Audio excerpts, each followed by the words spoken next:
Hi everyone, Janine Capaldi here. So I thought I'd just jump on because I've had a very interesting thing happen this morning.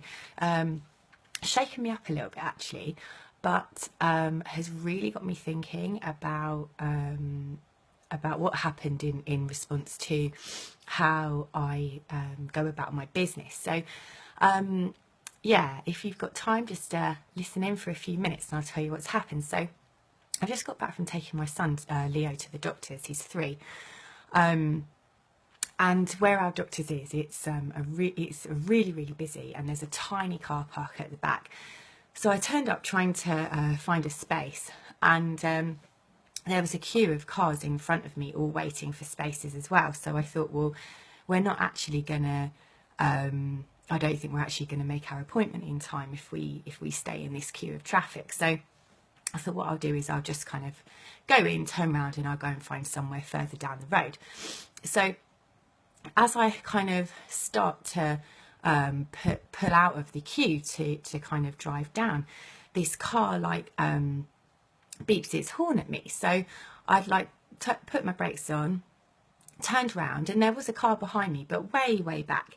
Anyway, I look in this car and there's this guy just shouting and screaming at me and swearing, arms flailing around. And I honestly sat there. I was like, oh my goodness, what on earth have I done? And why is he shouting at me? And I think my face that I'm putting now probably tells you, this is the face I was putting at him. So then he gets out of his car.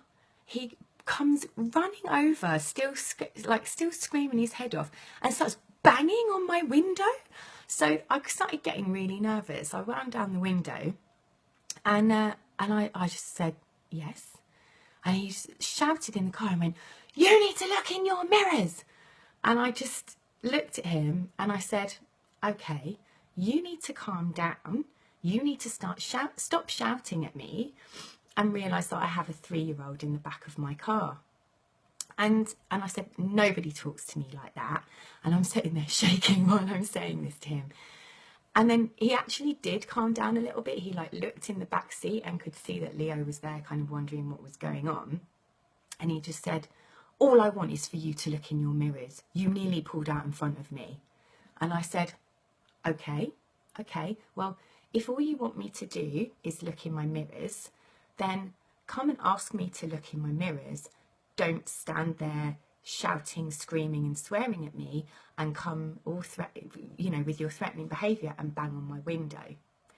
And he actually then just walked off and got back in his car. I drove off and I could tell how nervous I was because as I was turning around, my leg was absolutely shaking. But I told Jamie about it. When I got home, and he was like, that's really interesting that somebody would get so angry about that kind of thing when, nothing actually even happened. And I thought, this guy was absolutely enraged. He was so angry, so negative. His approach to talking to me was completely aggressive, really, really over the top, kind of dominating, I'm right, you're wrong. And it was only when he saw that Leo was in the car that he kind of calmed down a little bit. It was nothing to do, I don't think, really with the fact that I'd kind of said.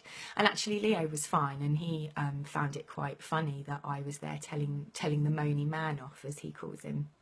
But it just got me thinking, how sad, how kind of, what a way to go through your life, so negatively. Why would you, why would you want to be that way?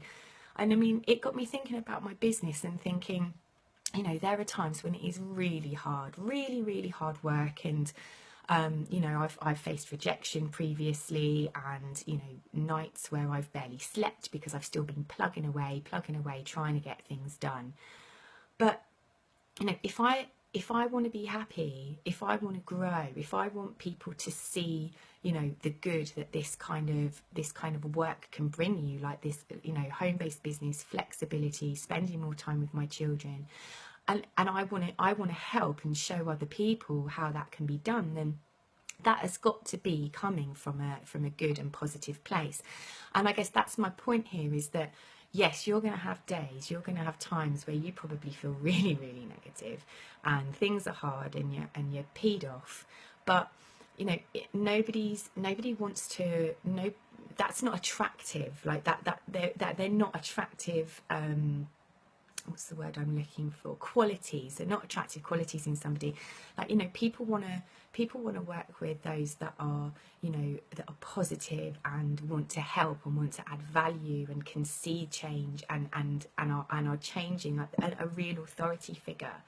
So I guess that's just a, you know, a reflection on what's happened to me today, and in a strange way it's actually made me more positive, because I think, well, I am the exact opposite of that person, and I, you know, genuinely come from a place of, you know, wanting to help people. Now, you know, this is something that's changed for me in my business. I mean, not that I didn't want to help people, but my approach to kind of adding value and helping people has changed. So I'm going to post a link so that you can get some more information about the methods I use to attract more people into my business. But yeah, I hope this was useful. I just really felt like I wanted to share this with people. So it's Friday morning here in the UK. Seems to be the weekend. We've got a lot planned. And yeah, I hope you have a good one. Bye.